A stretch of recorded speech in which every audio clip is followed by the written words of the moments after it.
எழுத்து நிகழ்ச்சிக்கு உங்களை அன்போடு வரவேற்கின்றோம் நேயர்களே. 2026க்கு முன்னாடி கூட்டணிகள் எல்லாம் மாறப்போகுது, இந்த பக்கம் இருக்கவங்க அந்த பக்கம் போகிறாங்க, அந்த பக்கம் இருக்கவங்க இந்த பக்கம் வர போகிறாங்க அப்படின்னு ஒரு நிறைய ஹேசியங்கள் தொடங்கி இருக்கிறது. காரணம், முன்னாள் அமைச்சர் ஜெயக்குமார் அவர்கள் பேசும்போது திமுக கூட்டணியில் இருக்கிறவங்கலாம் எங்ககிட்ட வந்துருவாங்க, நோ அதர் வே, அவங்களுக்கு வேற வழியே கிடையாது. ஏன்னா எல்லாரும் அதிருப்தியில் இருக்காங்க, கம்யூனிஸ்டுகளுக்கு மின் கட்டண உயர்வு பிடிக்கல, விசிகேக்கு லா அண்ட் ஆர்டர்லேருந்து ஆம்ஸ்ட்ராங் படுகளைலேருந்து நிறைய பிரச்சனைகள் இருக்குது அப்படின்னு வரிசையாக பட்டியலிடுறாரு. காங்கிரஸ் கட்சியில் பாருங்க கார்த்தி சிதம்பரம் இப்படி பேசுறாரு அப்படின்னு திமுக கூட்டணி உடைய போகிறது என்ற ஆர்வத்தை சொல்கிறார். இன்னொரு பக்கம் திராவிட முன்னேற்ற கழக பக்கத்துல இருந்து முதல்ல உங்க கட்சி ஒழுங்கா இருக்கான்னு பாருங்க, அதுக்கப்புறம் எங்க கூட்டணியை பத்தி பேசலான்னு அவங்க பதிலடி கொடுக்குறாங்க அப்படிங்கிறத பார்க்க முடிகிறது. ஸோ இந்த கூட்டணிகள் மாறப்போகிறதா 26க்கு முன்னால், குறிப்பாக திமுக கூட்டணியில் ஆபத்து இருக்கிறதுன்னு ஜெயக்குமார் சொல்வது சரியா? கேட்கலாம். இன்றைய நிகழ்ச்சியில் நம்மோடு இணையக்கூடிய விருந்தினர்கள் அரசியல் விமர்சகர் திரு கலை அவர்கள் நம்மோடு இணைகின்றார். திராவிட முன்னேற்ற கழகத்தின் சார்பில் திரு சூர்யா வெற்றிகொண்டான், பத்திரிகையாளர் திரு பிரியன் மற்றும் மதிமுகவின் சார்பில் திரு காரை செல்வராஜ் அவர்கள் இணைகிறார். அதே போல அரசியல் விமர்சகர் திரு பொங்கலூர் மணிகண்டன் அவர்களும் நம்மோடு இணைகின்றார். அனைவரையும் நிகழ்ச்சிக்கு அன்போடு வரவேற்கின்றேன். திரு சூர்யா வெற்றிகொண்டான், ஒரு கூட்டணியை கட்டமைச்சு இன்டாக்டா கொண்டு போறது கஷ்டமா இருக்கும் போல இருக்கே அடுத்த 1.5 வருஷம். ஜெயக்குமார் எப்படி சொல்றாரு? டவுட் அவருக்கு தானே வந்தது, உங்க மேல அவருக்கு தானே வந்தது. ஆமா, ஆனா டவுட் வந்தது உங்க மேல. அவருக்கு அவங்க கட்சி மேலேயே டவுட் இருக்கு. அப்படி அவர் சொல்லலையே. இல்லை, அதுக்கு அதை நோக்கி தான் அவர் வராரு. கொஞ்சமாவது பார்த்து இறக்கப்படுங்கப்பா, தனியாக அம்போன்னு ரோட்டில் விட்டீங்க, தனியாகவே சுற்றுறான், எந்த ஆஃபீஸ் உள்ள போனாலும் திட்டுறானுவான், என்னதான் பண்றது, யாராவது 4 பேராவது வரமாட்டீங்களா, இவ்வளோ பிரச்சனை பார்த்து அனுப்பி விடுங்க 2 பேரை, இவ்வளோ பிரச்சனை வருது, ஏதாவது சேர்த்து விடுங்கப்பா அப்படின்னு அவர் எங்கேயாவது மைக்க பார்த்துட்டா ஓடி போய் நின்று அவங்க கேட்குறாங்களோ இல்லையோ சீட்டை இவரே கொடுத்துட்டு சீக்கிரம் ஆரம்பிங்க, நல்ல வாய்ப்புங்க, இப்போ கூப்பிட்டீங்கன்னா வர்றதுக்கு வாய்ப்புங்க. ஆடி தள்ளுபடியெல்லாம் உண்டா? அது அவருக்கு தான் தெரியும். ஒருவேளை இது ஆடி ஆரம்பிக்கிறதுனால கேட்குறாரா என்னன்னு தெரியல. உடனே எங்கேயாவது மைக்க சிரிப்பை இவரே கொடுத்துட்டு பார்த்து கூப்பிட்டு அட்ஜஸ்ட் பண்ணி பேசுங்க. கருத்து வேறுபாடு இல்ல, நீங்க ஜோவியலா சொல்லலாம், நம்மளும் சிரிக்கலாம். ஆனா அவர் சொல்றதுல சில பாயிண்ட் இருக்கா இல்லையா? இப்ப மின் கட்டண உயர்வை எதிர்த்து கம்யூனிஸ்டுகள் போராடி அந்த மாதிரி நிறைய விஷயங்கள்ல உங்க கூட்டணி கட்சிகளே எதிர்கருத்து சொல்லி வராங்களா இல்லையா? மேடம், இது திமுகவோட ஜனநாயகம். இதே அதிமுக இருந்தா அது ஜனநாயகம் இல்ல, அது உட்கட்சி பூசல். இதே உங்கள்ட்ட இருந்தா ஜனநாயகம். அந்த மாதிரி ஒரு கேள்வியை கேளு பிஜேபியில சொல்லி கொடுத்த கட்சி திமுக மேடம். பிஜேபியில கூட்டணியில் இருக்கீங்க, நீட்டுக்கு விளக்கு நீ போய் கேட்டீங்கன்னா கொடுத்துருவாங்க, போய் கேளுங்க. ஆளுநர்கிட்ட உனக்கு அதிகாரம் இல்லைங்கிறத போய் நீங்க சொல்லுங்க, நாங்க உனக்கு சப்போர்ட் பண்றோம்னு அதிமுகவுக்காக திமுக போய் ரோட்ல உட்காந்து ஆளுநருக்காக மறியல் பண்ண கட்சி. நாங்க ஜனநாயகத்தை பத்தி ஒன்றும் கற்பனையே வேண்டாம், எங்களுக்கு தெரியும். எங்க வேணாலும் தூக்கத்தில் எழுப்பி கேட்டாலும் எங்களுக்கு ஒரே பாலிசி தான். ஆனா திராவிட பாலிசின்னு தான் சொல்லுவோம், திராவிட மாடல் ஆட்சின்னு தான் சொல்லுவோம். எங்க முதல்வர் தெளிவாகவும் இருக்காரு. ஆனால் நாங்கள் என்ன திரும்பி இவரை கேட்குறோன்னா, எங்கள் கூட்டணியில் ஒவ்வொரு கட்சியிலையும் ஒவ்வொரு பிரச்சனை, அதனால் ஒவ்வொரு பாலிசிலையும் ஒவ்வொரு இஷ்யூ வரும்போது இவர் வெளியில் போய் நின்றுக்கிட்டு உள்ளே சண்டை நடக்குது, நம்ம வெளியில் வலையை எடுத்துகிட்டு வந்துருங்க, அப்படியே வருவாங்க பிடிச்சி உள்ளே போட்டு போயிடுவோம் அப்படின்னா கூப்பிட்றதுல கூட ஒரு நாகரிகத்தை கருதி எப்படி வேணாலும் கூப்பிடலாம். ஆனால் இவர் இன்னைக்கு ஸ்டேட்மெண்ட்டை பார்த்தீங்களா, எவ்வளோ அழகாக ஸ்டேட்மெண்ட்டு. அதே ரிப்போர்ட்டர் கேட்குறாரு, சரி அங்கேருந்து பிளவு வருதுன்னு சொல்றீங்க, வெளியில வராங்கன்னு சொல்றீங்க, அவங்க உங்கள்கிட்ட தான் வருவாங்கன்னு என்ன நிச்சயம் அப்படின்னு சொன்னதுக்கு இவர் என்ன பதில் சொல்லலாம்? இல்லைங்க, அங்க அந்த ஈபி பிரச்சனை, மின் கட்டண உயர்வு கம்யூனிஸ்டுக்கு பிடிக்கல, எதிர்த்து குரல் கொடுத்தது, நாங்க மின் கட்டணத்துல ஸ்டடியா இருக்கோம், அதனால இந்த பாலிசிக்காக அவங்க எங்கள்கிட்ட நோக்கி வருவாங்க அப்படின்னு ஜெயக்குமார் பேசியிருந்தா அவரு முன்னாள் அமைச்சர் கூட சொல்ல மாட்டேன், இன்னாள் அமைச்சர் கூட சொல்லுவேன். வாய்ப்பு தெரியுங்களா அவருக்கு? இல்லைங்க, நான் தரேன், ஏன்னா அது வந்தாலும் வரும், அது எப்ப கம்பெனி உடையாரலாம் தான் உட்காந்துருக்காரு, அப்புறம் பேசுவோம். ஆனா இவர் அப்படியே கூப்பிட்டாரு, ஒரே வயலில் வந்தா என்ன பண்ணுவீங்க? நோ வே, வழியே கிடையாது. ஒன்று திமுக அண்ணா திமுக இவங்களெல்லாம் என்ன வேலை? நான் என் பாணியில் சொல்றேன், அவர் அதை சொல்லலை. இவங்க அர்த்தம் தான், இவங்களாம் என்ன வேலை, எங்க போடுவாங்க, இவங்க யாருக்கு தெரியாது, எது கட்சி ஆரம்பிச்சாங்க, ஏதோ 2 கட்சியில் குதிரையில் ஏறி பின்னால் உட்காந்துட்டு 2-1 கொடுத்தா ஓடுவாங்க. அந்த நினைப்புல அந்த தெனாவுக்குள்ள அந்த மாதிரி ஒரு பேச்சு பேசும்போது இதை எங்க கட்சியில் இருக்க கூட்டணி தலைவர்களும் பார்க்கட்டும், இல்லை அந்த கட்சியை மதிச்சு கூட்டணியில் இருந்த ஆட்களும் பார்க்கட்டும். எந்த கூட்டணியுமே இல்லாம நடுநிலையா யாருமே சேர்த்துக்காம தனிச்சு விட்ட ஒரு சில கட்சியும் பார்க்கட்டும். நாங்கள் வேணான்னு சொல்ல, ஆனால் அந்த அழகு இருக்கு பாருங்க, என்ன அழகுன்னு. ஓகே, வந்தா வழி எங்க இருக்கு? இங்கதான் வந்து ஆகணும். ஏன்னா இவங்க கட்சி ஆரம்பிச்சது இந்த கம்பெனியில எதுல ஒண்ணு சேர்றதுக்கு தான், 1-2 சீட்டுக்கு தான். இதுதாங்க ஜெயக்குமாரோட பாணி. அந்த ஆட்டிட்யூட அவங்க விரும்ப மாட்டாங்க அப்படின்றீங்க. அது அவர் அழைத்த பாணி. அதுக்கெல்லாம் திமுக கூட்டணியில் எந்த நான் கேட்குறேன், நீங்க என்ன முயற்சி பண்ணாலும் இங்கேருந்து இது வரைக்கும் எங்கேயாவது ஒரு சின்ன ஒரு கருத்து வேறுபாடு வந்து அந்த கருத்து வேறுபாடை பெருசாக்கி ஒரு வட்டமேஜ மீட்டிங் மாதிரி கமிட்டி கூட்டம் மாதிரி போட்டு பேசி எங்கேயா பார்த்துருக்கோமா? என்ன வேணாலும் வரட்டும். இப்போ எங்கள் கட்சி காங்கிரஸ் இருக்கு சார். பாராளுமன்ற தேர்தல் வரைக்கும் வேற வழி இல்ல, மோடியை எதிர்க்கணும். அப்போ ஆப்போசிட் கேம்ப் நீங்க தான், வேற வழி இல்லாம உங்க கூட இருந்துட்டாங்க. சரி, ஆனா வரப்போது சட்டமன்ற தேர்தல்னு போது உங்களுக்கு ஆப்ஷன் அதிகம் இருக்குல்ல, மோடி எதிர்ப்பு அங்க விஷயம் இல்லைல்ல. அப்போ அவங்க திமுகவா அதிமுகவா ரெண்டுத்துல ஒரு சாய்ஸ் தானே பார்க்கணும். இல்ல இப்ப அவரை பாடியில தான் நீங்களும் போறீங்க. அதுதானே சார் தமிழ்ல. சார் நீங்க தான் சொல்றீங்க ஐயா, நீங்க தான் சொல்றீங்க.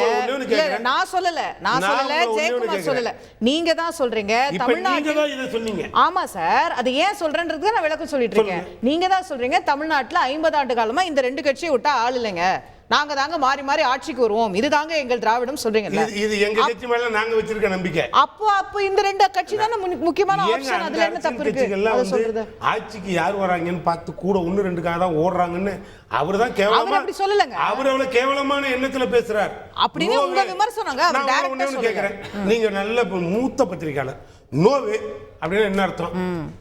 என்ன அர்த்தம் மட்டும் நீங்க விளக்க. வேற வழி உங்களுக்கு இல்ல அப்படினா அப்ப அதுக்கு அர்த்தம் என்னங்க? அப்ப என்ன அரசியலுக்கு ஆரம்பிக்கிறதுலாம் ஆளுக்கு 1-2 சீட்டுக்கு. சரி, என்னங்க அவர் பேசுற பாணி எப்படி தெரியுமா இருக்கு? வேற வழி எல்லாம் கிடையாது. இந்த உண்டியல வச்சுட்டு கோயில்ல வாசல்ல உட்கார்ந்திருக்காங்க, கும்பிட்டு வர்றவே 1-2 போடுவான். அப்படி கொண்டு போறீங்க. அப்படி கொண்டுட்டு போய் ஜெயக்குமார் பேசுறாரு. ஓகே, கேப்போம். நான் பேசல, கேப்போம். அடடா நீங்க என்னைய மாத்தி விட்டுறாங்க. கேப்போம். திரு கலை, இது கூட்டணிக்கு வரணும்னு நினைக்கிறவங்கள பேசுற பாணியா இது அப்படின்னு கேக்குறாரு. இப்ப அப்படி பேசினா எப்படி வருவாங்க உங்க கூட்டணிக்கு? அவங்க பரவாயில்ல திமுக கூட இருந்துருவோம்னு நினைப்பாங்க. இல்ல, அது ஜெயக்குமார் வந்து அவர் பேசுறது கருத்துக்கு பின்னாடி அவர் ஏதாவது கான்டாக்ட்ஸ் இருக்கா தெரியாது நமக்கு. திமுக கூட்டணி இருக்கிறவங்களோட அவருக்கு ஏதாவது பேச்சுவார்த்தை தொடர்புகள் இருக்காங்கிறது நமக்கு தெரியாது. அதை பத்தி அவர் ஒன்றும் சொல்லலை. ஆனா ஒரு நம்பிக்கையை சொல்றாரு அவரு. எனக்கு அதை பற்றி ஒன்றும் தெரியல. அவர் வைக்கிற விமர்சனம் நீங்க நம்பிக்கையை கூட சொல்லுங்க, ஆனா அவங்களுக்கு என்னங்க வேற வாய்ப்பு இருக்கு, நோ அதர் வே, எங்ககிட்ட தான் வந்தாகணும்னு சொல்ற ஒரு பாணியை அவங்க ரசிப்பாங்களா அப்படின்னு கேட்குறாரு. அது வேற விஷயம். அது வெளியே வரும்போது வேற என்ன இருக்குங்கிறது தான், வேற சாய்ஸ் இல்லைங்கிறது பொதுவாக எல்லாரும் ஏற்றுக்கொள்ளக்கூடிய விஷயம் தானே. பாஜகவோட போவாங்க சார், ஜெயிக்கிறாங்க தோக்குறாங்க வேற. அவங்க மக்கள் நல கூட்டணி அமைச்சாங்க இல்லையா, அப்படி வேற ஏதாவது ஒரு கூட்டணி அமைக்கலாம், பிஜேபியோட அமைக்கலாம், எவ்வளவோ வாய்ப்பு இருக்கு. இல்ல வந்து நாம் தமிழரோட போலாம், விஜய் இருக்காரு, விஜயோட போலாம், எவ்வளவு ஆப்ஷன்ஸ் இருக்கு சார். அது எப்படி ஆப்ஷன் இல்ல? எல்லா தனியா இருக்க கூடாதா?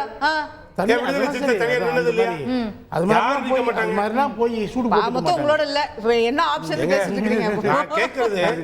அந்த கட்சிக்கு ஒரு மரியாதை இருக்கு. சரி, அந்த கட்சிக்கு ஒரு மரியாதை. புரிஞ்சுட்டேன். அத வந்து சபையில கேவலப்படுத்தக்கூடாது. அவருடைய ஆப்ஷன் கம்மின்னு இவர் நினைக்கிறாரு. அவங்க திரும்ப ரசிக்க மாட்டாங்க, தனியா போய் நின்று திரும்ப சூடு போட்டுக்கிற மாட்டாங்க, புது கட்சிகளோட போய் சேர மாட்டாங்க. ஏன்னா அவங்களுடைய ஸ்ட்ரென்த் அவங்களே இனிமே தான் ப்ரூவ் பண்ண போறாங்க, அன்டெஸ்டடு. அப்படி இருக்கும்போது அவங்க ஏற்கனவே டெஸ்டட் அண்ட் ப்ரூவன் ஸ்ட்ரென்த் இருக்கக்கூடிய ஏடிஎம்கேக்கு போவாங்க. ஏன்னா இங்கே வந்து மாறி மாறி இவங்க 2 பேர் தான் வந்துட்டு இருக்கிறாங்கிற அந்த விஷயம் இருக்கு. 2 பேரும் திமுக கிட்ட இல்லாத ஒரு யூஎஸ்பியை அதிமுக என்ன கொடுக்க போகுது அவங்களுக்கு? 2 பேரும் திராவிட கொள்கை தான். இப்போ வந்து திருமாவளவன் சோஷியல் ஜஸ்டிஸ் பேசுறாருன்னு வைங்க, 2 பேரும் அதான் சொல்ல போறாங்க. ஏற்கனவே அவங்க 10 வருஷமா திமுக கூட்டணியில் இருந்து எம்பி எம்எல்ஏ எல்லாம் ஜெயிச்சிட்டாங்க. இப்போ இன்னும் அதை தொடர் அதை பிரேக் பண்ணி வரணும்னு என்ன அவசியம்? பிரேக் பண்ணி வரணும். இப்போ வாஜ்பாயிட்டு வந்து திமுக பிரேக் பண்ணி வரும்போது எதுக்காக வந்தாங்க? 6 ஆண்டு காலம் அவங்களோட இருந்தாங்க, வந்தாங்க. அதே மாதிரி யூபிஏல 10 ஆண்டு காலம் இருந்தாங்க, 10வது ஆண்டுல வெளியே வந்தாங்க, வந்து வேற கூட்டணிக்கு போறாங்க. ஸோ இந்த எக்ஸ்பெரிமெண்ட் பண்ணிட்டே இருக்கிறாங்க. அதுக்கு பின்னாடி என்ன காரணம்னா, இது இவங்க திரும்பி வரமாட்டாங்க, இவங்களோட இருந்தா இவங்க திரும்பி ஆட்சிக்கு வரமாட்டாங்க அப்படிங்கிற இந்த அதிருப்தி அதிகமாயிடுச்சு இந்த ஆட்சி மேல. அப்படிங்கிற கட்டத்தில் அது எப்பயுமே இருக்கிற விஷயம்தான். அந்த அடிப்படையில் தான் இப்ப அதிருப்தி திமுக மேல அதிகமா இருக்குங்கிறது எல்லாரும், சூர்யா வெற்றி கண்டான் உட்பட எல்லாரும் ஒத்துக்கிற விஷயம். அவர் நியாயமானவர், ஒத்துக்குருவாரு. அவர் பேசாம இருக்காரு, அது ஒரு 5-6 பாயிண்ட் சொன்னாருன்னா ஒத்துக்குவோம். என்ன சார் பேசாம இருக்காரு சமூகத்துக்கு அறிகுறி. ஒரு 5-6 பாயிண்ட் உங்களுக்கு தெரியும் என்ன இருக்கு, அதிருப்தி ஏராளமா இருக்குது. நீங்க எதையாவது அவரா ஜெயக்குமார் சொல்றாரு, அங்க அதிருப்தி அதிகமா இருக்குங்க, அதனால அவர் வெளியில வந்துருவாரு அப்படின்னு வெளியில வலைய வச்சு நிக்கிறேன்னாரு. இவர் அண்ணன் சொல்லட்டும், என்ன அதிருப்தி சொல்லுங்க சார். என்னங்க எல்லாமே அதிருப்தி. மின் கட்டணம் உயர்வு 3வது தடவை, என்ன எல்லா கட்டணங்களையும் உயர்த்தியாச்சு. எந்த கட்டணத்தை உயர்த்தல சொல்லுங்க? டாஸ்மாக் விலையும் ஊற்றியாச்சு, பாட்டில் விலையும் ஏற்றியாச்சு. பெரிய கவலையா இருக்கு. அங்க இங்க எல்லாம் ஏறிடுச்சு, ஆனா அண்ணா திமுக எதுவுமே ஏறாம இருந்தது. நாங்க வந்தாலும் ஏத்த மாட்டோம். இல்ல ஏத்தலையே, அவங்க மின் கட்டணத்தை ஏத்தலையே. சொல்லுங்க, வந்த முதல் வருஷத்துல ஏத்துனாங்க, அதுக்கு பின்னாடி 10 ஆண்டுகள் ஏத்தலையே. எடப்பாடியுடைய ஆட்சி காலத்துல ஏத்துனாங்களா? வந்த முதல் வருஷம் நீங்க வருஷம் ஏத்துறீங்க. அப்ப அதுக்கு என்ன அர்த்தம்? என்ன அர்த்தம்னா மத்திய அரசாங்கம் சொல்றது இதுதாங்க நாங்களும். நீங்க மத்திய அரசாங்கம் சொல்றதை கேட்குறீங்க. ஏன் கேட்கணும் மத்திய அரசாங்கம் சொல்றத? நீங்க எல்லாத்தையும் மத்திய அரசாங்கத்தை எதுக்குறீங்க?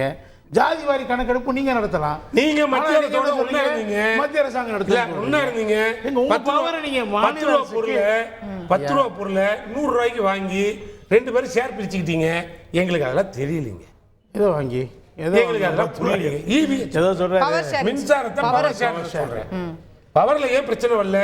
1 லட்சம் கோடி உங்க 10 வருஷத்துல மட்டும் 1 லட்சம் கோடி எப்படி கடன் வந்தது? அரசுக்கு இழப்பீடு வந்தது தெரியுமா? அதுல ஒரு 20% கமிஷன் போட்டோம். அது வேணாம், அது விட்டுலாம், அண்ணன் எடுத்துட்டு போட்டோம். ஆனா மீதி 80 கோடி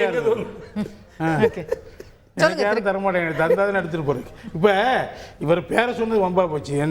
நேரத்துக்குள்ள உள்ள வந்துட்டார் பாருங்க, சாக்க வச்சு. அதாவது அதிருப்தி இருக்குங்க. எப்படி வெளிப்படுதுன்னா, ஜெயக்குமார் சொல்கிறது இருக்கட்டும், அது எனக்கு தெரியாது. இப்போ காங்கிரஸ் கட்சியில் தனித்து நிற்கணுங்கிற குரல் வந்திருக்குது. கூட்டணி எங்களுக்கு வேணும், கூட்டணி ஆட்சிங்கிற எங்களுக்கு பங்கு வேணுங்கிற இது 2021 வரல. இதே கூட்டணியில் அந்த கோரிக்கைகள்லாம் வரல. இப்போ இது ஏன் வருது? இப்போ ஏன் வருதுங்கிறது ஒரு முக்கியமான விஷயம். அதுக்கு பின்னாடி பல காரணங்கள் இருக்கும். சும்மா வந்துட மாட்டாங்க. திருமாவளவன் அந்த ஆம்ஸ்ட்ராங் கொலைக்கு பின்னாடி நடத்தின ஆர்ப்பாட்டங்கள் எல்லாம் இந்த திமுக அரசு நிர்வாகம் சரியில்லை, இவங்க உண்மை குற்றவாளிகளை கண்டுபிடிக்கல, நிர்வாகம் சரியில்லைன்னு ஒட்டுமொத்தமா கடுமையான விமர்சனங்களை வச்சு அந்த மாதிரி வார்த்தை சொன்னாரான்னு எனக்கு தெரியல. நிர்வாகம் சரியில்லை சொன்னாரு. இது உண்மை குற்றவாளி கண்டுபிடிக்கல இவங்க அப்படிங்கறது சொன்னாரு. அவங்க காவல்துறை மேல தொடர்ந்து விமர்சனம் வச்சிருக்காங்க, 3 வருஷமா வச்சிருக்காங்க சார். அதுல காவல்துறை மேல விமர்சனம்னா அது காவல்துறைக்கு பொறுப்பா இருக்கு. ஆனா அவர் அத முதல்வர் மேல திருமாவளவனே அதை கேட்கும்போது அதை 2ஆ பிரிச்சு தான் சொல்றாரு. நாங்க காவல்துறை நடவடிக்கை விமர்சிக்கிறோமே தவிர முதலமைச்சரை விமர்சிக்கிறோம். காவல்துறை யார் பொறுப்பு? அது அந்த क्वेश्चन அந்த क्वेश्चन வரும். காவல்துறை அவர் இட்டு கட்டினாலும் அந்த क्वेश्चन வரும். காவல்துறையை விமர்சிக்கிறார் தன்னை திருமாவளவன் நீங்க சொன்னீங்க. அவர் யாருக்கு காவல்துறைன்னு இவர் கேட்டாரு. அது எங்களுக்கு இல்லைங்க, அது பொதுத்துறை. ரகுபதி என்ன சொல்றாரு? ஆனா இல்லங்க, அது பொறுப்பு அமைச்சர் முதலமைச்சர். நான் அங்கே வரேன். பொறுப்பு அமைச்சர் காவல்துறை அவராவது விமர்சிச்சாரு. எங்க தலைவர் காவல்துறை மேல நடவடிக்கை எடுத்தாரு.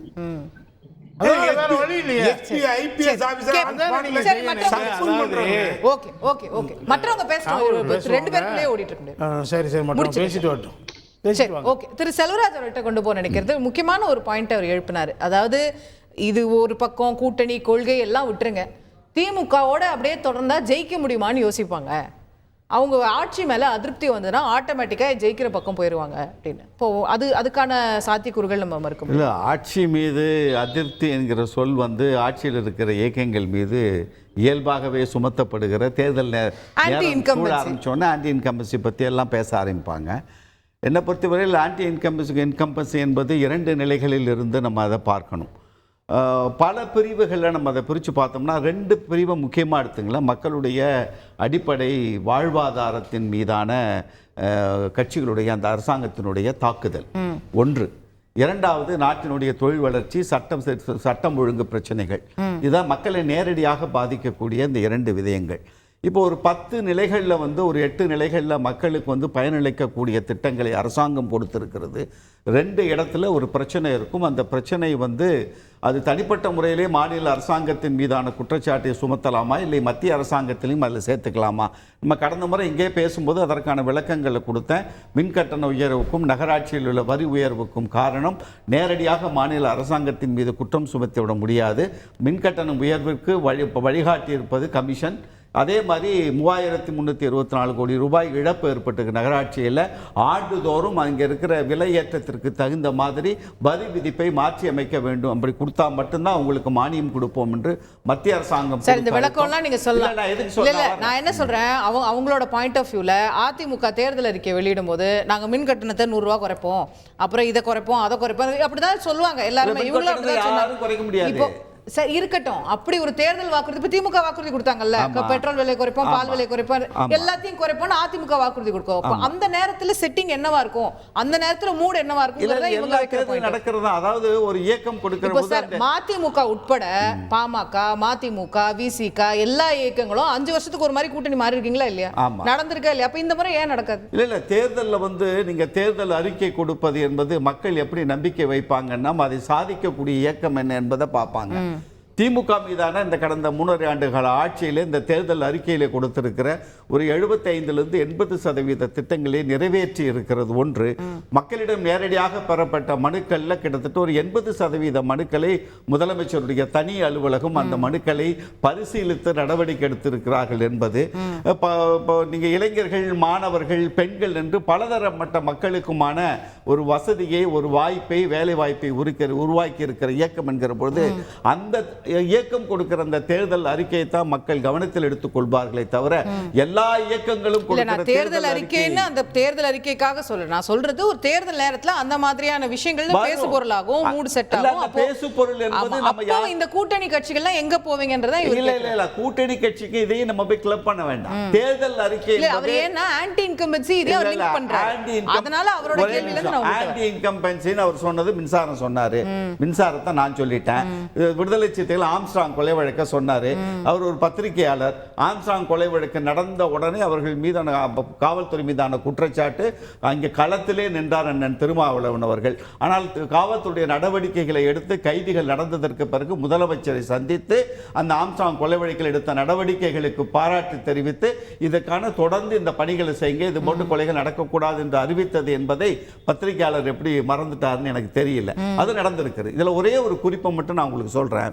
திமுக கூட்டணியை பொறுத்தவரை என்னுடைய பார்வை இந்த 10 ஆண்டு காலம் ஆரோக்கியமாக செல்வதற்கு காரணம் ஒரு இயக்கத்தினுடைய தனித்தன்மையை தகர்த்து விட வேண்டும் என்கிற எண்ணம் இந்த கூட்டணி தலைமை திமுகவிற்கு இல்லை. ஆரோக்கியமாக எடுத்து வைக்கிற எல்லா கருத்துக்களும் அரசாங்கம் செவிமடித்து அந்த தலைவர்கள் கொடுக்கிற அறிக்கைகளுக்கு உரிய மதிப்பளித்து அதனால் ஏற்படக்கூடிய மாற்றங்களை என்ன செய்ய வேண்டும் என்கிற நினைப்பு வருகிற பொழுதுதான் இப்படி ஒரு 10 ஆண்டு காலம் ஒரு இயக்கம் தொடர முடியும். இப்போ நம்ம சட்டம் ஒழுங்கு குறித்து பேசுகிற பொழுது அந்த குற்றச்சாட்டை நாங்களும் வைக்கிறோம். சட்டம் ஒழுங்கு இருக்குது, காவல்துறை நடவடிக்கைகள் மீதான விமர்சனங்கள் உண்டு. அந்த விமர்சனங்களை வைக்க வேண்டும். நாங்கள் அந்த விமர்சனத்தை வைக்கிற பொழுது எப்படி நீங்க இந்த விமர்சனத்தை வைக்கலாம் என்று திமுக கேள்வி கேட்டிருந்தால் இந்த இயக்கம் எப்படி நீங்க அவங்களுடைய தொடர்ந்து இருக்க முடியுங்கிற கேள்வி இயல்பாக வரும். அப்படி ஏதாவது ஒரு ஆக்கப்பூர்வமா அதற்கான செயல் திட்டங்களை நடவடிக்கிறாங்க. எனக்கு ஒரு செய்தி கிடைத்து சொல்றேன். ஒரு நாள் எங்கள் நண்பர் வைகோ அவர்கள் அறிக்கை வெளியில வருது. தலைவர் அவர் முதலமைச்சரே சொன்னதான். அவர் உடனே அவர் அலுவலகத்தை கூப்பிட்டு அண்ணன் வைகோ அவர்கள் அறிக்கை கொடுத்திருக்காங்க, அண்ணன் முதல் அந்த அறிக்கையில் இருக்கிற சப்ஜெக்ட் எனக்கு ஃபுல்லா படிச்சுட்டு அதற்குள்ள ரிப்போர்ட் எனக்கு கொடுங்கன்னு கேட்கக்கூடிய இடத்திற்கு ஒரு தலைமை இருப்பதுதான் எங்களுடைய தனித்துவம் இங்கே காப்பாற்றப்படுகிறது. மக்கள் நலனுக்கு பாதிப்பு வருகிற எதையும் அரசாங்கத்துக்கு சுட்டி காட்டுகிற இடத்தில் எங்களை அவர்கள் வைத்திருப்பதனால் தான் ஜெயக்குமார் நினைப்பது போலவோ இல்ல பத்திரிகையாளர் கலை நினைப்பது போலவோ நாங்கள் ஒரு அதிமுகங்கிற ஒரு கனவுலகத்தில் மிதந்து கொண்டு இருப்பவர்களை நம்பி நட்டாத்துல விட்டுட்டு போறவனை நம்பி நாங்க இன்னொரு கட்சி கூட்டணிக்கு வரும் சொல்றது ஜெயக்குமார் மாதிரி ஜோக் தான் அடிக்க முடியும். ஓகே, கேட்கலாம். திரு பொங்கலூர் மணிகண்டன், நாங்க ஆக்கப்பூர்வமான விமர்சனங்கள் வைக்கிறோம், அரசாங்கமும் அதுக்கு செவி மடுக்குது, எங்களுக்கு என்ன குறைன்னு கேட்கிறார். இது இப்படிதானே இருக்கணும் ஒரு கூட்டணினா அப்படின்ற அர்த்தம் அப்படி இருக்கலாமா? அல்லது திமுக செய்யக்கூடிய தவறுகள் எல்லாவற்றையும் முன்கூட்டியே சொல்லிடுறாங்க, நாங்கள் சமரசமாக்கிட்டு எல்லாம் தெரியல. எப்படி சமரசம்? அவர் நடவடிக்கை எடுக்கிறாங்கன்றாரு. நடவடிக்கை ஒரு சம்பவம் நடந்த பிறகு நடவடிக்கை என்பதற்கு பதிலாக சம்பவம் நடப்பதற்கு முன்பாகவே சட்ட ஒழுங்கை பாதுகாப்பு என்பதுதான் அரசாங்கம் கடமைங்க. அதாவது நாடு ஒண்ணுல இந்த 200 நாள்ல 583 நாள் நடந்துக்கிறாங்க. அப்போ கொலை நடந்த பிறகு வழக்கு போடுறோம், கைது பண்றோம், காணொலிக்கிறோம், செயல் வைக்கிறோம் அப்படிங்கிறது இது அரசுங்க. அதாவது முன்கூட்டியே குற்றவாளிகளாக ஒரு நிர்வாகம் பாதுகாப்பதும் சட்ட ஒழுங்கு நடவடிக்கைகளை முழுமையாக கட்டுப்பாடு வைத்திருக்கிறோம் ஒரு அரசுடைய கடமைங்க. அது தவறு திமுக இன்றைக்கு கோவையில ஒரு வழக்கறிஞர் சட்டப்பேரவை வெற்றி கொள்ளப்படுறார். அப்போ குற்றவாளிகளுக்கு குற்றம் செய்ய தூண்டுவதற்கு ஒரு தைரியத்தை இந்த ஆட்சி கொடுக்குங்க. இதை கூட்டணி கட்சி கண்டுவிடாமல் அமைதியாக திமுக எல்லாமே கலந்துதான் பண்ணணும்னு சொன்னா இதே கடந்த காலத்தில் வைத்தவர்கள் வைத்திருந்த அரசியல் நேர்மை அரசியல் தூய்மை எங்க போகுது பாருங்க. இல்ல சார், அவங்க என்ன சொல்றாங்கன்னா இப்ப அவங்க கேட்காமலே இருந்தாங்க, அமைதியா இருந்தாங்கன்னா பாத்தீங்களா இதை கூட கேட்க மாட்டீங்களா அப்படின்னு வைக்க. இப்ப அவங்க ஆக்கப்பூர்வமா விமர்சனம் வைக்கிறோம், அரசாங்கமும் அதை ஏத்துக்கிட்டு செயல்படுறாங்க அப்படின்னும் போது பாத்தீங்களா கூட்டணியில விரிசல்ன்றீங்க. இப்ப அவங்க என்னதான் செய்யணும்? நீங்க அப்படி இல்லைங்க, ஆக்கப்பூர்வ விமர்சனம் அல்ல, இது கடுமையான வைக்கிறவங்க. உண்மையில் திமுகவோட கூட்டணி வச்சுக்கிறாங்களா திமுக அடிமை சாசனமான தெரியல, மிகப்பெரிய தவறு. கடந்த நாள் அடிமை சாசனம் மாதிரி இருக்கிறாங்கன்ற விமர்சனம் நீங்க வைக்கிறீங்கன்னா அவங்க எப்படி வெளியே வருவாங்க? வரமாட்டாங்கல்ல ஜெயக்குமார் மேடம். அது நான் குறிப்பிட்ட கட்சி சொல்ல வரும்ல, அதாவது இன்னைக்கு ஆனா திருமாவளவனும் சரி மற்றவரும் சரி இந்த ஆட்சி மீது மிகப்பெரிய அதிருப்தி இருக்காங்க. உண்மை என்ன காரணம்னா இந்த ஆட்சி எல்லாமே கேட்டுதான் செய்யுன்னு சொன்னா வெற்றி பெறுகிற வரையில் தான் திமுக வெற்றி பெற்ற பிறகு அவர்கள் தளபதியுடைய ஆட்சி அவருடைய தலைமையில் தான் நாடே முன்னேறி கொண்டிருக்கிறது என்றெல்லாம் கம்பல் பண்ணியாங்க. காங்கிரஸ் இல்லைன்னு சொன்னா திமுக எங்கேயும் டெபாசிட் வாங்க முடியாது. பிசிகே சொன்னா இன்னைக்கு வட மாவட்டங்கள்ல எங்கேயுமே ஜெயிக்க முடியாதுங்க. அதுதான் உண்மை. 1998 மன்னிக்கும் 2006 98 தொகுதியில் மட்டுமே வெற்றி பெற்ற திமுக அன்றைக்கு காங்கிரஸ் உள்ளிட்ட சில கட்சிகள் தயவோடு ஆட்சியில் இருந்த போது புரட்சித்தலைவர் அம்மாவா சொன்னாங்க மைனாரிட்டி ஆட்சியை திரும்ப சொன்னாங்க. ஆனா மைனாரிட்டியா இருந்தும் கூட காங்கிரசுக்கு இடமளிக்கவில்லைங்க, அதிகாரத்தில் பங்களிக்கவில்லை. முழு பெரும்பான்மையோடு தான் வேறு. முழு பெரும்பான்மை இல்லாத நேரம் கூட காங்கிரஸ் போன்ற கட்சிகளை மத்தியில ஆட்சி பெரும்பான்மை வேண்டும் என்பதற்காக மாயமொழி முன்னேறாங்க. திரு சிதம்பரம் அவர்கள் உண்மையிலேயே ஒரு மாணவன் காங்கிரஸ்காரன். திரு இளங்கோவன் பாருங்க, எப்படி அடிச்சாலும் பரவாயில்ல, எப்படி கேவலப்படுத்தாலும் பரவாயில்ல, நான் எம்எல்ஏ வாய்ப்பு கொடுத்தாங்க அப்படி அளவுல சிந்திக்கிறத தொண்டர்கள் ரசிக்கிறீங்க. இல்லங்க காங்கிரஸ் கட்சி தொண்டர்கள் ரசிக்கல. இல்ல மணிகண்டன் அவங்க என்ன கேட்டாங்கன்னு புரிஞ்சுக்கங்க சார். அவங்க கேட்கறது சட்ட ஒழுங்கு பிரச்சனை பத்தி ஒண்ணு சொன்னா நம்ம 2 பேருமே ஆன் இருக்கோம். எங்க போலீஸ் எல்லாம் குற்றம் நடந்ததுன்னா தானா நடக்கும், நாங்க போய் தடுப்போம் பிடிப்போம். ஆனா உங்க ஆட்சியில நீங்களே ஏற்பாடு பண்ணி விட்டு கொடநாடுல கொள்ளடிச்சிட்டு வர்ற மாதிரிலாம் இங்க நடக்காது. அதை பத்தி விளக்குங்க. நான் சொல்றேன் சூரியனா, ஆட்சி உங்கள்கிட்ட ஆட்சி உங்கள்கிட்ட அதிகாரம் யார் வேணும் சொன்னா நீங்க வெறுமனே பேசுவாங்க. ஆட்சி அதிகாரத்தை வச்சுக்கொண்டு நீங்க ஏன் தவறுன்னு சொன்ன கமெண்ட் இருக்கீங்க. இப்போ திமுக அதிமுக பண்ணான்னு சொன்ன உங்களுக்கு நம்பிக்கை இருந்ததுன்னா அந்த மாதிரி உங்க நினைச்சீங்கன்னா நடவடிக்கை யார் வேணும் சொன்னா அது உண்மை அல்ல, பொய்யான ஒன்றை புனைந்து திரும்ப அதிமுக கொடநாடு நீங்க விளக்கம் கொடுக்குறீங்க ஃபைன். இல்ல நம்ம அதுக்குள்ள கொடநாடோட டீடைல்ஸ்க்குள்ள நம்ம போயிட வேண்டாம். क्वेश्चन இன்னைக்கு நீங்க திமுக கூட்டணியில விரிசல் இருக்குன்றீங்க, அவங்க அதிமுக கட்சிக்குள்ளே விரிசல் இருக்குன்றாங்க. அத முதல்ல நீங்க பாருங்க, எங்க கூட்டணி அப்புறம் பாத்துக்கலாம். அமைச்சர் ரகுபதி இன்னைக்கு சொல்றாரு கட்சிக்குள்ள விரிசலாக்கி கட்சியை கைப்பற்ற முனைந்தவர்கள் அதிமுக திமுக அலைன்ஸ் செய்யலீங்களா? அதுவல்ல, அதாவது 18 மாத காலம் நடக்குங்க. ஒரு நாள் 2 நாளே போதுங்க ஒரு கூட்டணி மாறுவதற்கு. திரு வைகோ அவர்கள் கருணாநிதியோட பேசிக்கொண்டு அடுத்த நாள் அதிமுக வந்தாருங்க. ராமதாஸ் அவர்கள் அதிமுக பேசிக்கொண்டு அடுத்த நாள் பத்திரிகைக்கு போய் போட்டு திமுக நினைச்சாரு. பழம் கலவி பாடலுடன் சொல்லி கனவு கட்டிருந்த திரு கருணாநிதி அவர்களுக்கு பேரடி மாதிரி திரு விஜயகாந்த் அவர்கள் அதிமுக வந்தாருங்க.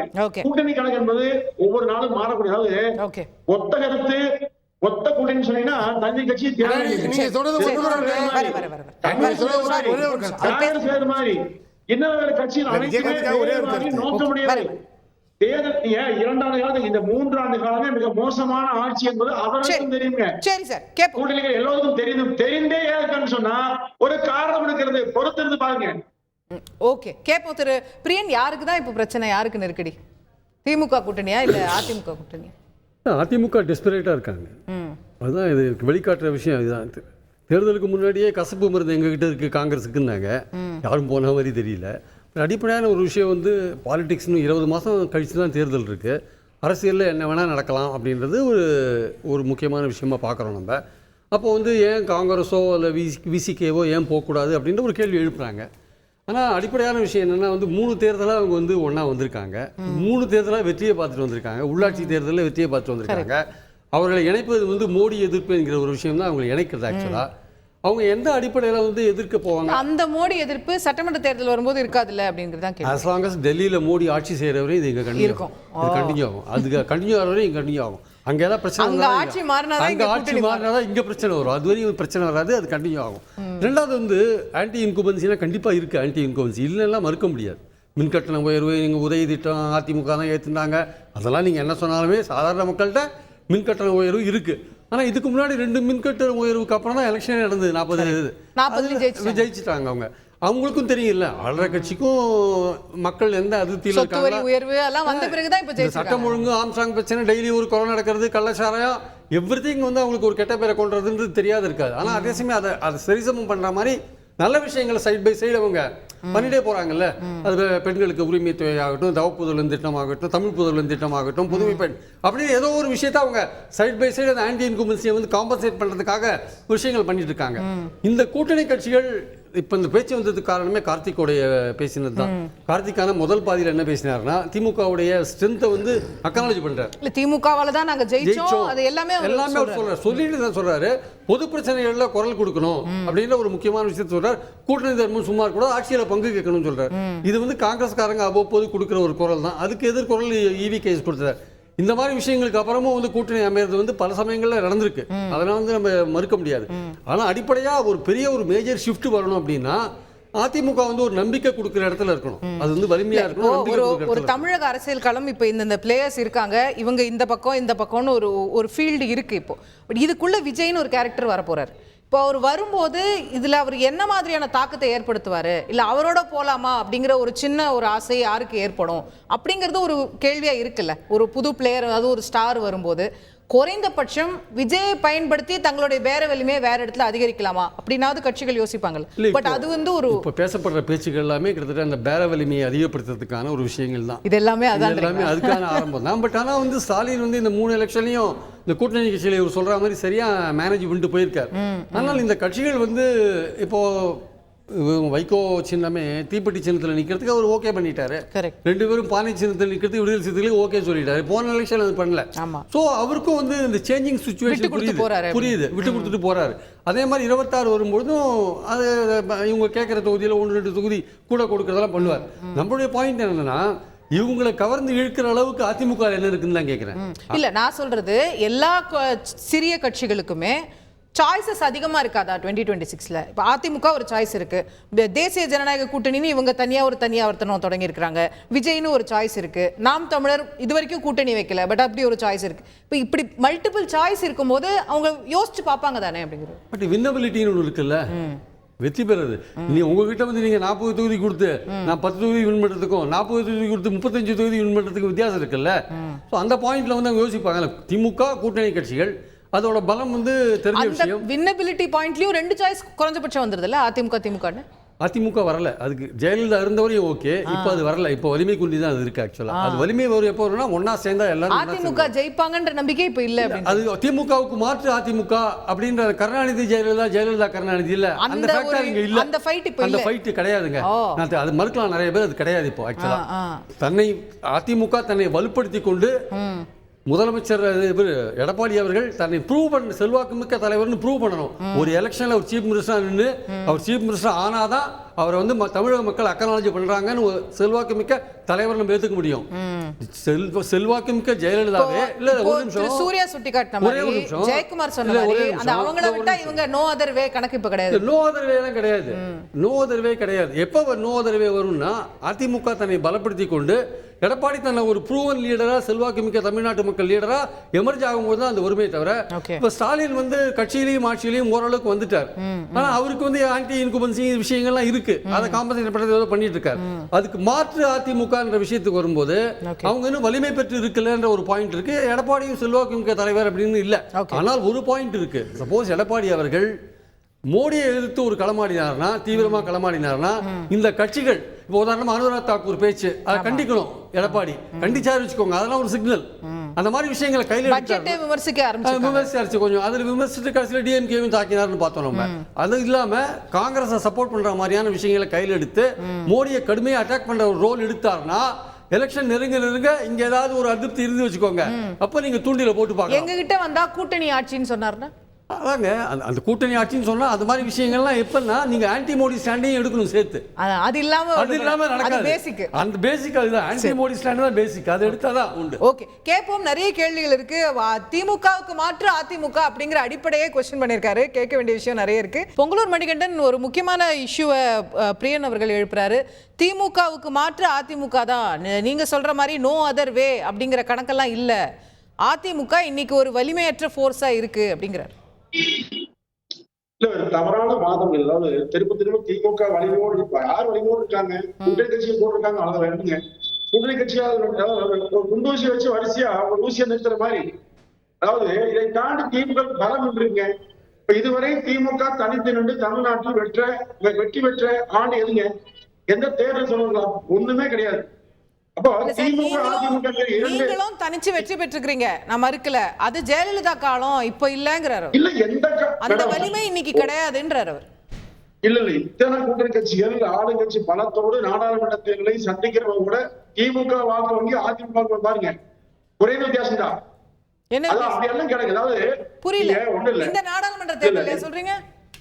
ஆமா மேடம், இந்த நாடாளுமன்ற தேர்தல் திமுக வாக்கு வங்கி பாருங்க, அதிமுக வங்கி பாருங்க சார். உங்க வாக்கு வங்கி 20% சார். 20 அவங்க 40 கூட்டணியா சேர்த்தா 50 தாண்டி போயிட்டு இருக்காங்க. கூட்டணி எடுத்தா திமுக அதிமுக 23 கூட்டணியோட தனித்து 30க்கு மேல ஷூரா இருக்குமா? நான் வேணா எலெக்ஷன் கமிஷன் டேட்டா பார்த்து உங்களுக்கு சொல்றேன். I will check data right now. 47% தொகுதி அதிகமா சொல்றீங்க. அது அதிமுக மிகப்பெரிய இயக்கம்ங்க. ஏன் மோடி என்கிற ஒன்றை வைத்துக் கொண்டு பூச்சாண்டி காட்டிக் கொண்டு தேர்தல் சந்திச்சு இந்த கூட்டணி கட்சி எல்லாம் வைத்துக் கொண்டு திமுக தொடர்ந்து வெற்றி நினைக்கிறீங்க. அது நாடாளுமன்ற தேர்தல் முடிஞ்சு போச்சு. பாஜகவோடும் திமுக மட்டும்தான் அதிமுக கூட்டணி வைக்காது. மற்ற கட்சியை பற்றியும் அதிமுக கவலையில் எல்லாம் வரலாம். நீங்க அதாவது அதிமுக எப்பொழுதுமே ஆட்சி வருகிற போது சட்டமன்ற மக்களுக்கு தேவையான அனைத்துமே செய்து வந்திருக்கீங்க. திமுக அப்படி அல்ல. தொடர்ந்து இன்றைக்கு திரு ஸ்டாலின் அவர்களை முன்னிறுத்தின மாதிரி திரு உதயநிதியை முன்னிறுத்தி கொண்டு அடுத்த ஆட்சிகள் அமர்த்துவதற்கு அனைத்து செய்யறாங்க. இது வைகோ உட்பட திருமாவளவன் உட்பட நிச்சயமாக அடுத்த தலைவர்கள் நிச்சயமாக ஒத்து வராதுங்க. அப்போ நிச்சயமாக கொள்கை கிடையாதுங்க. அங்க பிஜேபியை ஏற்கனவே தாண்டி எதுவுமே அப்படி இல்ல. இங்க அதிமுக அப்படி அல்ல. கூட்டணி கட்சியை மதிக்குங்க, இல்ல. நீங்களும் அந்த பிஜேபி எதிர்ப்பை வெளிப்படுத்தினாதான் உங்களை நம்புவாங்க என்றார். மேடம், பிஜேபி நீங்க கடந்த காலத்தில் பிஜேபியோட திமுக கூட வைக்கவே இல்லைங்களா? யாரும் வைக்கலீங்க, எல்லாரும் வச்சுதான். இப்ப வெளியே ஒரு 4-5 மாசம் ஆயிடுச்சு, அவ்வளவுதான். அதிமுக உறுதியா நினைக்கிறீங்க, பாஜகவோடு சேராது. ஏன் வருகின்ற தேர்தலை பொறுத்தவரை சட்டமன்ற தேர்தலுக்குள்ள முதலமைச்சர் யார் என்பதுதான் கேள்வி. 2019 மிகப்பெரிய வெற்றி பெற்றீங்க. இந்த தேர்தலை காட்டிலும் ஒவ்வொரு தொகுதியிலும் மிக அதிகமான வாக்குகளை திமுக வெற்றி பெற்றது. ஆனால் இந்த தேர்தலில் குறைவான வாக்குகள் வெற்றி பெற்றது. ஆனா 2021 சட்டமன்ற தேர்தலில் முதலமைச்சர் யார் என்கிற போது மக்கள் அதிமுக இருந்தாங்க இல்லையா? அது மாதிரிதான் பாருங்க, 2026 திமுக ஆட்சியை வீட்டுக்காக பண்ண வேண்டும் மக்கள் விரும்புறாங்க. நீங்க திமுக செய்யக்கூடிய ஒவ்வொரு தவறுகளையும் அந்த பாவங்களையும் பழிகளையும் கூட்டணி கட்சியிலே தலையில சொல்லக்கூடிய அவசியம் இல்லைங்க. அதை நிச்சயமாக மனதில் கொண்டு வைகோ உட்பட கம்யூனிஸ்ட் கட்சி எடுத்துக்க, காங்கிரஸ் எடுத்துக்க, எல்லா கட்சியிலும் மனசுல புழுங்கிட்டு இருக்காங்க. இந்த புழுக்கத்தை தவிர்ப்பதற்காக அச்சத்தில பதட்டத்தில திமுக இருக்குங்க. திமுக தான் பதட்டப்படுது, பயப்படுது. அதிமுக பயமே இல்ல. ஏன்னா இவர்கள் தாங்கித்தான் பண்ணியாங்க. இனிமேல் கேட்க வேண்டாம் நினைக்கிறேன். ஏன்னா ஒரே ஒரு கேள்வி வேணா கேட்டுறேன். இல்ல ஒண்ணும் இல்ல மணிகண்டன், இப்ப ஏதாவது அப்ளிகேஷன் வந்திருக்கா? ஏன்னா உங்களுக்கு நிறைய அப்ளிகேஷன் வந்திருக்கு, அது எதுவும் கன்சிடர் பண்ண முடியுமா? ஏன்னா உங்களுக்கு வந்திருக்க அப்ளிகேஷன் ஓபிஎஸ் வந்திருக்கு, ஏசிபி பழனிசாமி இங்க இருந்து ஒரு அப்ளிகேஷன் வந்திருக்காது. நீங்க வேணா அந்த கட்சியில வேணா அப்ளிகேஷன் கொடுத்து வைங்க. விடுதலை சிறுத்தை கட்சிக்கு ஒரு அப்ளிகேஷன் கொடுங்க. ஐயா எங்க கூட்டணியில உள்ள கூட சேர்த்துக்கங்கன்னு அவர் கூட தெளிவா சொல்லுவாரு. ரொம்ப நல்லதுயா, கட்சி கலந்துட்டு வந்து சேருங்க. பரம்பிக்குளம் ஆணியாறு தண்ணியால விவசாயம் ரொம்ப குடிக்க தண்ணியா பதில் இல்ல. பிஏபியை முன்கூட்டியே காண்டூர் காவாக்கியான சீரமைச்சு தண்ணி வர வேண்டிய காலகட்டம் திமுக பண்ணல. இப்படி நிர்வாகத்தில் இல்லாத திமுக ஆட்சி பரம்பிக்குளம் ஆணியாறு பகுதியில் விவசாயிகள் பாதிக்கப்படுறாங்க. நிர்வாக ரீதியா பேசிக்கலாங்க. ஒரு சில டவுட் மட்டும் பதில் சொல்லுங்க. நான் கேட்டதெல்லாம் நல்லா புரிஞ்சிருக்கோம். நிர்வாகத்தை பாருங்க சார் முதல்ல. நிர்வாகம் எப்படி ஏங்க நீங்க தாங்க பதில் சொல்லி ஆகணும். ஏன்னா இப்ப 2 பேர் தான் வந்திருக்கீங்க. ஒண்ணு நீங்க அங்க இருக்கீங்க, எங்க அண்ணன் எடப்பாடியோட அட்வைசர் பக்கத்துல இருக்காரு. நான் அவர்கிட்ட கேட்டு வாங்கிக்கிறேன். ரொம்ப தூரத்துல இருக்கீங்க. லாஜிக்கா நீங்க சொல்றது பாக்குறவங்களுக்கு ஏங்க ஒரு கட்சி இல்ல நான் கன்ஃபியூஸ் ஆயிட்டேன். கொஞ்சம் வெயிட் பண்ணுங்க. யார் எதை பத்தி பேசுறீங்க? அவரு ஆட்சி மேல இருக்கிற குறைகளை சுட்டி காட்டுறாரு. அதுதான் இப்ப அவர் பண்றாரு. அவர் அங்க இருந்து பேசுறாரு. நீங்க எனக்கு கேளுங்க, நான் பதில் சொல்றேன். திரு மணிகண்டன் திருப்பி வரேன் உங்கள்ட்ட. எஸ் திரு சூரி, உங்க ரெஸ்பான்ஸ் நீங்க முடிச்சுங்க. 2 பேரும் ஒரே டைம்ல பேசுங்க. ஒண்ணுல நான் வந்துடுறேன். நான் என்ன ஒரே ஒரு வார்த்தைனா, இன்னைக்கு இருக்கிற தலைப்புல கூட்டணி கட்சிகளுக்கு அவர் சொன்னாரு, ஒரே வார்த்தை சொன்னார், திமுக என்னைக்காவது தனிச்சு நின்றுக்கா அப்படின்னு ஒரு சவால் விட்டாரு. இதுதாங்க அந்த கூட்டணிக்கு உண்டான மரியாதைன்னு அர்த்தம். கூட்டணி யார் கூட இருந்தா பலமா இருக்கும் அப்படிங்கறதா முக்கியம். கூட்டணி சேர்ந்துட்டு இவங்களோட சேர்ந்த பாவத்துக்கு நம்ம கட்சி போனதாண்டா மிச்சம் அப்படின்னு எல்லாம் தனிச்சு விட்டுட்டு போய் அதிமுகவே தனியா தண்ணி தெளிச்சு விட்ட மாதிரி நின்னுது. அந்த நிலைமை திமுகவுக்கு எந்த காலத்திலையும் வந்ததில்லை. அது காரணம் என்ன தெரியுமா? என்ன தெரியுமா? அந்த கட்சியை வழிநடத்துகிற கூட்டணியை வழிநடத்துகிற தலைவரின் பண்பு. எந்த பிரச்சனை இருந்தாலும் கூட்டணியை கூப்பிட்டு டிஸ்கஸ் பண்ணாரு. இப்ப அவர் கூட சொன்னாரு, இப்ப இவர் கூட சொல்றாரு, நீங்க பதில் சொல்லுங்க. பழநழுவி பாலில் நீங்க வந்துடுறேன். பால் நழுவி அதே பழநழுவி பாலில் அப்படின்னு விஜயகாந்துக்காக இவரு அப்ளிகேஷன் போட்டாருன்னு சொன்னாரு. தப்பே இல்லைங்க. நீங்க அப்ளிகேஷன் போட்டீங்க. அது பால்ல விழுந்திருந்தா இந்நேரம் அது பழமா இவங்க கூட பக்குவமா இருந்திருக்கும். பாலும் கிணத்துல விழுந்தது. அதனால என்ன பண்ண சொல்றீங்க? இதுக்கு பேர் தான் எங்க தலைவர் சொன்னார், கூட நட்பு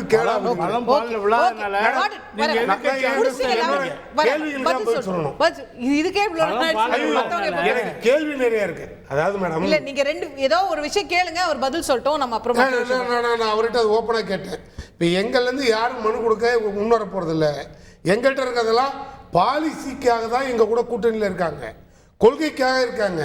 வேற ஒன்றும் காரணம் இல்லை. பதவிக்காக எம்எல்ஏ ஆகும் எம்பி ஆகும் இதெல்லாம் அப்பால். எங்களோட கொள்கையோட பாலிசி சமூக நீதியும் சனாதனமும், இது ரெண்டும் அதை ஒழிக்கணும், இதை காக்கணும். சனாதனங்க அதை ஒழிக்கணும், இதை காக்கணும். அதை அழிச்சாதானங்க இது பாதுகாக்க முடியும். இந்த பாலிசியில எங்க கூட்டணி. நான் என்ன கேட்கிறேன், ஏடிஎம்கேல அவர் துணிச்சலா வெளில வந்து நின்று எங்க கூட வருவாங்கங்கிறீங்கல்ல. நான் ஒரே ஒரு வார்த்தை தான், எந்த நம்பிக்கையில வருவாங்கங்கிறது அப்புறம் இருக்கட்டும். உங்ககிட்ட சேர்றேன்னு சொன்னால முதல்ல சேர்க்கறதுக்கு யோகிதா பாருங்க. இல்லன்னா கட்சியை கலைச்சிட்டு நீங்க வந்து எங்களோட சேருங்க. திருமணிக்கட்டன் நான் அழைப்பு கூட்டணிக்கு யாரும் வரலங்கிறாரு. போன நாடாளுமன்ற தேர்தலில் பாஜக ஒட்டுமொத்த கூட்டணியும் அதிமுகவோட இணைய காத்திருந்தா இல்லைங்களா? பாஜகவை தொலைதூரத்துல திருப்பி வச்சது யாருங்க? அதிமுக. பாஜக அதிமுக இணைய தயாரா இருந்தது, நீங்க வேணாட்டீங்கன்றீங்க. ஆமாங்க, அதான் உண்மை. பாமக என்னாச்சு, தமாக என்னாச்சு, மற்ற எல்லா கட்சிகளும் என்னாச்சு? பாஜக தலைமையில் சென்றால் மத்தியில ஆட்சியில அமைச்சர் இடம்பெறலாம் நினைச்சாங்க உண்மை. ஆனா அந்த பாஜகவை அதிமுக சம்மதித்து இணைத்திருந்தால் இல்ல. இப்ப சூர்யா என்ன கேட்பாரு, அவர் எனக்கு சொன்ன மாதிரி நான் ஒரு மைண்ட் வாய்ஸ் கேட்ச் பண்றேன். அவர் என்ன கேட்பாரு, உங்க கூட இருந்த கட்சிகளே உங்களை விட்டுட்டு போயிட்டாங்க, இப்ப திமுகவோட இருக்கிற கட்சிகள் எப்படி உங்களோட வருவாங்கன்னு கேட்பார்ல. மேடம் விட்டுட்டு போகல, கடைசி வரைக்கும் டாக்டர் ராமதாஸ் ஐயா அதிமுக செயலர், கடைசி வரைக்கும் ஜி.கே. வாசன் விரும்பினார். இது பாமக எந்த அளவுக்கு சொன்னாங்க சார்? கடைசி வரைக்கும் விரும்பி அப்புறம் ஏன் சார் போனவங்க? அப்படி விரும்பினவங்க ஏன் சார்? மேடம் அந்த மத்திய வந்து அதிமுக ஆட்சி இருக்குங்களா? ஆட்சி பாஜக தான் அவங்களுக்கு தெரியும். அப்ப பாஜக அமைச்சர் மத்தியில அமைச்சராக முடியும்னு நினைச்சாங்க, வேற இல்ல. நாளைக்கு மாநிலத்தில் பாஜக ஆட்சி அமைக்குமா? அதிமுக ஆட்சி அமைக்கு. அப்போ யாரு சேரணும் வச்சு பாருங்க. அதுதான் இப்ப வித்தியாசமா தாங்க. அப்போ நாடாளுமன்ற தேர்தலில் பாஜகவை அதிமுக இணைத்திருந்தால் நிலைமை வேற மாதிரி. அப்படி சொல்ல ஏற்காமல் உறுதியா இருந்தீங்களா? அப்போ கூட்டணி விஷயத்துல எடப்பாடியா பாத்துவாங்க. 2026 எப்படி அமைக்க என்பது, எப்படி நிர்வாகம் அமைக்க என்பதை எடப்பாடியா பொதுச் செயலர் பார்த்துக் கொள்வார்.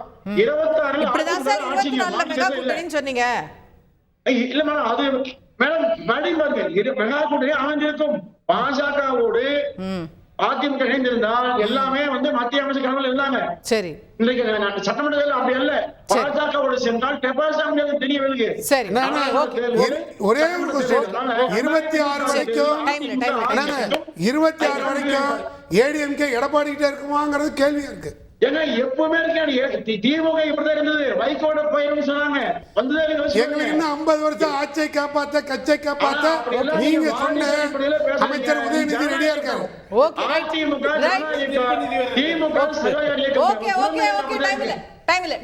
எங்களுக்கு தலைவர் இருக்காரு, தலைவர் இருப்பாராங்கிறதா கேள்வி. நண்பர் மணிகண்டன் பேசினது எல்லாம் ஒரு குழப்பத்தின் உச்ச நிலையிலிருந்து ஏதாவது நடந்து விடாதான்னு பேசின மாதிரி இருந்தது. 2 காரணத்தை ரொம்ப சிம்பிளா சொல்லிடுறேன். பாஜக எங்களோடு கூட்டணி சேர தயாராக இருந்தார்கள், நாங்கள் தான் ஒதுக்கி வைத்தோம்னாரு. உங்க கூட கூட்டணியில் இருந்தான் யாரை குறை சொன்னாரு? ஜெயலலிதாவே ஊழல்வாதி என்றார், அதிமுகவே ஊழல் கட்சின்னாரு. இதுதான் கூட்டணி குழப்பம். கூட இருக்கிற பாஜக கட்சியே உங்க மேல குற்றச்சாட்டு வைக்கிற நிலைமைக்கான ஒரு கூட்டணியை நீங்க அமைச்சு அப்படிதானே இப்ப நீங்க எல்லாம் திமுக மேல வைக்கிறீங்க. இல்ல இல்ல நாங்க வைக்க அப்படி ஊழல் கட்சின்னு சொன்னோமா? ஊழல் கட்சி தளபதி ஸ்டாலின் மேல தனிப்பட்ட ஊழல் கட்சின்னு சொல்லல சார், நீங்க நிர்வாகத்தை விமர்சிக்கிறீங்க. இரண்டுக்கு வேறுபாடு இருக்குதுங்க.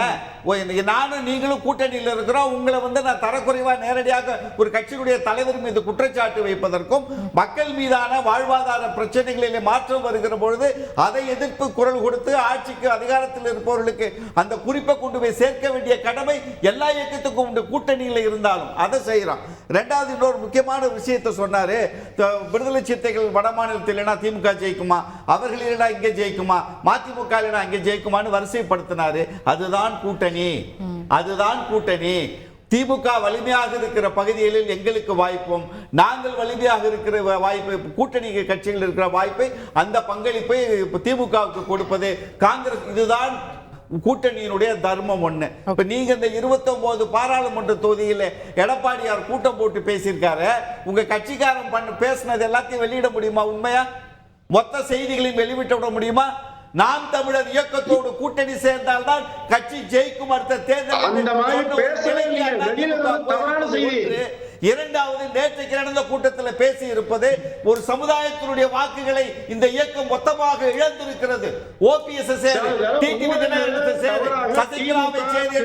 உங்கள் கட்சியில் இருப்பவர்களையே கூட்டணியில் சேர்ந்தால்தான் சேர முடியும் என்கிற சூழ்நிலையில் இருக்கிற நீங்கள் பலமாக இருக்கிற திமுக கூட்டணி இயல்பாக தேர்தல் நேரங்களில் எல்லா இயக்கங்களும் செய்வதுதான். அதற்கு தன்னிலை விளக்கம் கொடுக்க வேண்டிய அவசியம் எங்கே வருகிறது என்று சொன்னால் ஒரு கேள்வி வருகிறது. அதனால உங்கள் வாழ்க்கையை, உங்கள் கட்சியை முதல்ல பலப்படுத்த முயற்சி பண்ணுங்க. அடுத்தவங்களை போய் சொதிகிற வேலையை விட்டுருங்க. ஓகே, டைம் இல்ல திருக்கலை.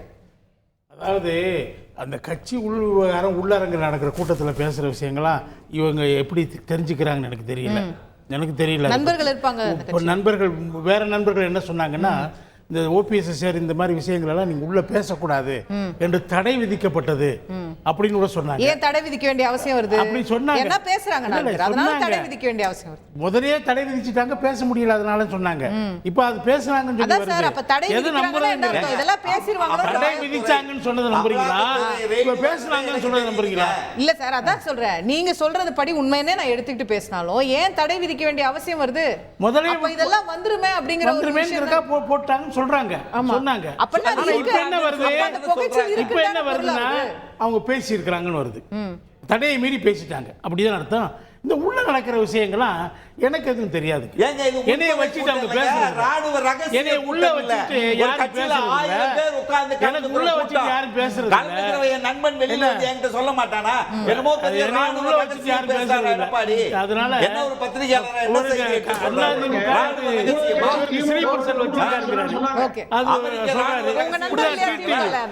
தினகரன் இப்படிதான் ரொம்ப நாள் சொல்லிட்டு இருந்தாரு.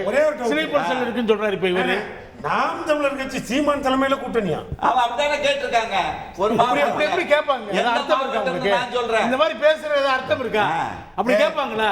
அப்படி கேட்க வாய்ப்பு இருக்கா? அவ்வளவு முட்டாள்களா இருக்காங்க. நான் சொல்றேன், அவ்வளவு அடிக்கட்டின முட்டாள்களா அங்க இருக்கிறான். நான் கேட்கிறேன், எங்க ஒரு விஷயம் நான் சொல்றேன். அதிமுக பலவீனமா இருக்கு, அதனால யாரும் வரமாட்டாங்க சொல்றது தவறுங்க. ஒவ்வொரு தேர்தலுக்கும் ஒரு பெர்செப்ஷன் இருக்குது. கடந்த நாடாளுமன்ற தேர்தலுக்கு ஒரு பெர்செப்ஷன் இருந்துச்சு. அந்த பெர்செப்ஷன்ல அந்த பெர்செப்ஷன் பேட்டில் அதிமுக இல்லை. மத்தியில் யார் ஆட்சி அமைக்கிறது? இரு கூட்டணிகள் எப்போதும் இல்லாத வகையில் அதிமுக தமிழ்நாட்டிலையும் அவங்க பெரிய அளவுக்கு பரிணமித்து கொண்டிருந்த நேரத்தில் சரி. இவங்க ரெக்கனிங்ல இல்லை. அதாவது அமெரிக்க அதிபர் தேர்தல் அமெரிக்க அதிபர் தேர்தலில் அண்ணா திமுக போட்டி போட்டா எப்படி இருக்கும்? அது மாதிரி தான். அதனால போட்டி போடலைன்னா நீங்க அது கேக்குறீங்க, ஏன் போடலைன்னு கேட்பீங்க. என்ன பண்ணிருக்கோம்? ஓட்டா ஏன் போட்டீங்கன்னு கேட்பீங்க. அப்ப உங்களுக்கே தெரியுது இது அதிபர் தேர்தல். போட்டி போட்டு காங்கிரஸோட போய் இந்த அங்க நிறைய இன்வெஸ்ட்மென்ட் இருக்கு. டோட்டலி அட்வர்ஸ் கண்டிஷன்ல அமெரிக்கால டோட்டலி அட்வர்ஸ் கண்டிஷன்ல 20% வாங்கிருக்காங்க. Okay. They have proven their strength. Got it. முடிக்கணும் திருப்பி. கட்சி வந்து தோல்வி அடைஞ்சிருக்கு. அது சம்பந்தமா ஒரு பொதுச் செயலாளர் கூட்டம் போடுறாருன்னா கருத்துக்கள் வந்து ஃப்ரீயா இருக்கணும். இதை பேசக்கூடாது, அதை பேசக்கூடாதுன்னு ஒரு விஷயம் தடையே போடக்கூடாது. அது தப்பு, அதுவே தப்பு ஆக்சுவலா. அப்ப உண்மையான கருத்து எப்படி வெளில வரும்? கட்சியோட கருத்து கட்சி தடை போட்டாங்க. நீங்க தான் சொன்னீங்க தடை போட்டு. நான் சொல்லல. நீங்க தான் தடை போட்டது சொன்னது இவங்க தான். இல்ல இன்னொரு சரி அது ஒரு பக்கம் ரெண்டு பக்கம் இருக்குங்க. அதாவது திமுக அணியை வந்து நீங்க தோக்கடிக்கணும்னு அதிமுக நினைச்சதுன்னா ஒரு சிம்பிள் விஷயம் என்னன்னா திமுகவுக்கு எதிரான ஓட்டுகள் சிதறாத வண்ணம் ஒரு அணி அமைக்கணும். நீங்க அதை யாரை வேணா நீங்க சேர்த்துக்கலாம். அதை நீங்க பண்ணினீங்க ஜெயிக்கிறதுக்கான வாய்ப்பு இருக்கு. சசிகலா பொதுச் செயலர் ஆக்கிடணும். அதை ட்ரை பண்ணி பார்க்கலாம். அப்ப அதிமுக யூனிஃபை சசிகலா அம்மா அப்படியே பொதுச் செயலர் ஆக்கிடணும். நான் சொல்ல வந்து என்னன்னா திமுக அணிக்கு எதிராக நீங்க எதுக்கு சொல்றீங்க? அர்த்தம் அதான். இல்லங்க ஒன்னு சேரணும் என்ன நான் அப்படி எல்லாம் சொல்ல அவர் சொல்றாங்க. ஒன்னு சேரணும் நான் என்ன சொல்றேன்? அணி அமைங்க. அவர் என்ன சொல்ல வராருன்னு அவர் சொல்லிட்டோம். திமுக அணிக்கு எதிராக திமுகவுக்கு எதிர்ப்போட்டுகள் சிதறாத வண்ணம் ஒரு அணியை வந்து அதிமுக கட்டமைச்சதுன்னா ஜெயிக்கிறதுக்கான டஃப் கொடுக்கறதுக்கான வாய்ப்புகள் இருக்கு. அந்த அணியை கட்டமைக்கிற முயற்சியில தான் இப்ப அவங்க காங்கிரஸ் வரும், விசிக வரும்லாம் சொல்றாங்க. அது வந்து கொஞ்சம் பகல் கனவா போயிடும். அது நடக்காது. ஓகே, பார்க்கலாம். நிறைய கேள்விகள் இருக்கிறது. இன்னும் எலெக்ஷனுக்கு 1.5 வருஷம் இருக்குது. நம்ம தொடர்ந்து பேசிட்டே தான் இருக்க போறோம். நிகழ்ச்சியில கலந்து கொண்டு கருத்து தெரிவித்த 5 பேருக்குமே நன்றி. பார்த்தவங்களுக்கும் நன்றி நேயர்களே.